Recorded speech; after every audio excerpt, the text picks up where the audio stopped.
নাজাতের ১২তম রোজার দিন কি ইফতারের আয়োজন করলাম তাই নিয়ে থাকছে আজকের ভিডিওটি। হ্যালো এভরিওয়ান, আসসালামু আলাইকুম। কেমন আছেন সবাই? কাছে দূরে যে যেখান থেকে আমার আজকের ভিডিওটি দেখছেন সকলেই ভালো আছেন, আমরা আলহামদুলিল্লাহ ভালো আছি। তো ইফতারের জন্য হালিম বানাবো, এর জন্য আমি রাঁধুনি হালিম মিক্সের একটা প্যাকেট নিয়েছি। তো যেহেতু হালিম প্যাকেটের মিক্সের প্যাকেটে লেখা থাকে যে 2 কাপ পানিতে যে শস্য দানাটা থাকে ওইটা ফুটন্ত গরম পানিতে 15 মিনিট ভিজিয়ে রাখার জন্য। তা আমি এখানে 2 কাপ পানির পরিবর্তে 4 কাপের মতো পানি দিয়েছি। কম পানি দিলে কেন জানি আমার কাছে ভালো লাগে না, মানে ফুলে উঠে একদম শক্ত হয়ে যায়। এই জন্য আমি ফুটন্ত 4 কাপ পানির মধ্যে এটাকে ভিজিয়ে নিয়েছি। তো এখন আমি কাস্টার্ড বানাবো। কাস্টার্ড বানানোর জন্য 1 লিটার মিল্ক বিটা দুধ আমি জাল করে নেব। তো জাল করে নিব এক চুলায়, আরেক চুলায় আমি রাঁধুনি হালিম মিক্সের যে মাংসটা আছে মাংসটা আমি কষিয়ে নিব। তো 2 চুলায় রান্না করলে দেখা যায় যে রান্না খুব সহজ হয়ে যায়। তো প্রথমে আমি একটা ফ্রাই প্যান বসিয়ে দিয়েছি, আর ফ্রাই প্যানের মধ্যে পরিমাণ মতো তেল ঢেলে নিয়েছি। এখন এখানে আমি প্রায় 1 কাপের মতো পেঁয়াজ আমি বেরেস্তা করে নেব। এদিকে আমি অফ ক্যামেরায় নান রুটির ডোটাও তো রেডি করে রেখেছি। আর এই তো কাস্টার্ডের জন্য দুধটাও একটু জাল করে নিচ্ছি ঘন করে। আর এদিকে পেঁয়াজ বেরেস্তাটাও একটু একটু করে। তো পেঁয়াজ বেরেস্তাটা একটু অল্প আছে ধীরে ধীরে করলেই আমার কাছে মনে হয় যে পারফেক্ট হয়। তো আমি যেহেতু এত বেশি তেল দেই নাই, অল্প তেলে আমি পেঁয়াজ বেরেস্তাটা করব। এর জন্য আমি আস্তে আস্তে নেড়ে চেড়ে পেঁয়াজ বেরেস্তাটা করে নিচ্ছি। আজকের ভিডিওটি যদি আপনাদের কাছে ভালো লাগে প্লিজ লাইক কমেন্ট শেয়ার করবেন, আর সাবস্ক্রাইব করে আমার চ্যানেলের পাশে থাকার অনুরোধ রইল। আর যদি অলরেডি আমার চ্যানেলটি সাবস্ক্রাইব করে থাকেন তাহলে অসংখ্য ধন্যবাদ। তো এদিকে আমি ডাবের পানিও বের করে রেখেছি, আর ডাবের শ্বাসটাও আমি আঁচড়ে নিয়েছি। যেহেতু ডাবটা তেমনভাবে মানে পরিপুষ্ট হয়নি ডাবই, তো আমি ডাবের পুডিংটা বানাবো। আর সিমের বিচি দিয়ে মাছ রান্না করব।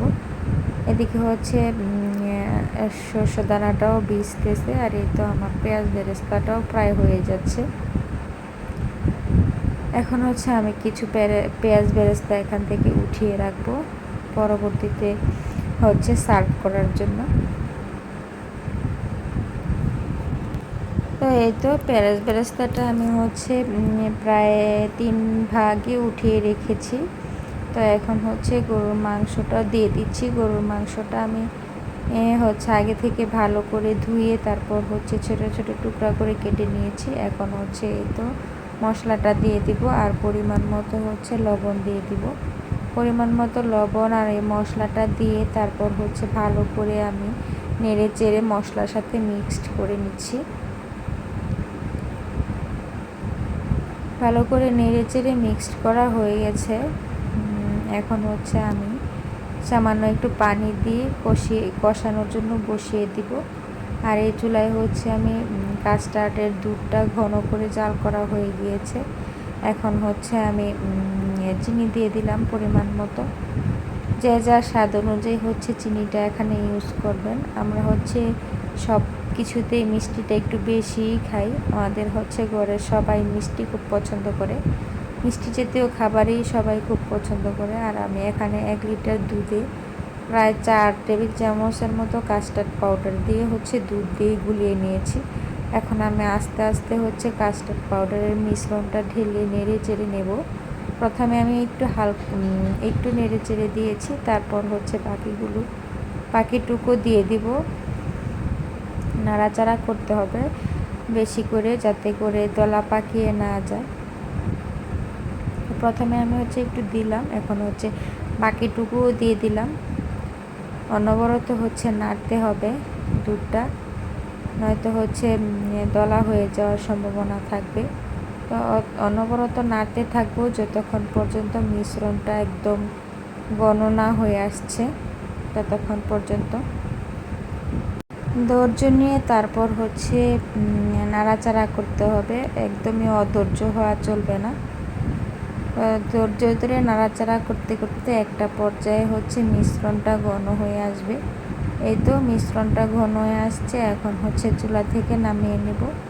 নামিয়েও তারপর হচ্ছে নাড়াচাড়া করতে হবে, নয়তো আবার উপরে সর পড়ে যাওয়ার সম্ভাবনা থাকে। আর এদিকে হচ্ছে আমি ডাবের পুডিংটা বানাবো। ডাবের পুডিংটা বানানোর জন্য হচ্ছে ডাবের পানি নিয়েছি। এখানে হচ্ছে একটা ডাবের পানি, তো একটা ডাবের পানি দিয়েই হচ্ছে আজকে আমি পুডিংটা বানাবো। তো দিয়ে দিলাম হচ্ছে পরিমাণ মতো চিনি। অনেকে হচ্ছে এখানে চিনিটা স্কিপ করে। আমার কাছে মনে হয় ডাবের পানিটা আমার কাছে এতটা মিষ্টি লাগে না, তো মিষ্টি করার জন্য হচ্ছে একটু চিনি দিলে টেস্টটা ভালো হয়। আর হচ্ছে আমি আগার আগার পাউডার দিয়ে দিয়েছি অফ ক্যামেরায়। এখানে আমি প্রায় 4 টেবিল চামচের মতো আগার আগার পাউডার দিয়ে হচ্ছে নেড়ে চেড়ে নিচ্ছি অনবরত। এতে অনবরত নাড়া হয়ে গেলে পুরা বলক চলে আসলে হচ্ছে আমি নামিয়ে নিয়েছি। আর হচ্ছে অপর চুলায় হচ্ছে আমার মাংসটাও কষানো হয়ে গিয়েছে।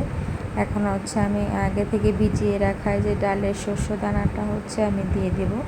আর পরিমাণ মতো পানি দিয়ে দিলাম। পরিমাণ মতো পানি দিয়ে তারপর হচ্ছে নেড়ে চেড়ে দিব।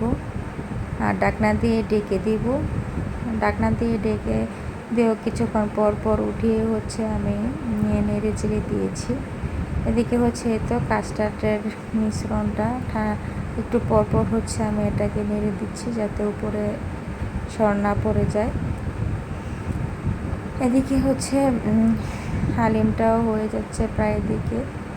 আর আমি হচ্ছে তরকারি বসিয়ে দিয়েছি আরেক চুলায়। মাছ দিয়ে হচ্ছে আমি সিমের বিচি রান্না করব। আর এই তো দেখেন এদিকে হচ্ছে আমার নান রুটি ডোটা ফুলে কীভাবে ডাবল হয়ে গিয়েছে। আমি অফ ক্যামেরায় হচ্ছে রুটিগুলি বানিয়ে নিয়েছি। আর এই তো রুটিগুলো ছেঁকে নিচ্ছি, চারটা চারটা করে বানাচ্ছি আর চারটা চারটা করে ছেঁকছি, যাতে একবারে করলে দেখা যায় যে সবগুলো লেগে যাওয়ার সম্ভাবনা থাকে। এজন্য হচ্ছে আমি একটা একটা করেই বানিয়ে নিচ্ছি। এদিকে কাস্টার্ডের হচ্ছে ফ্রুটসগুলোও আমি আগে থেকে কেটে নিয়েছি। এখন হচ্ছে কাস্টার্ডের মিশ্রণটার সাথে হচ্ছে মিক্সড করে নিচ্ছি। এই কাস্টার্ডটা হচ্ছে রমজান মাসে ইফতারিতে খেলে শরীর মন দুইটাই মানে ফ্রেশ হয়ে যাওয়ার মতো একটা পরিস্থিতি হয়।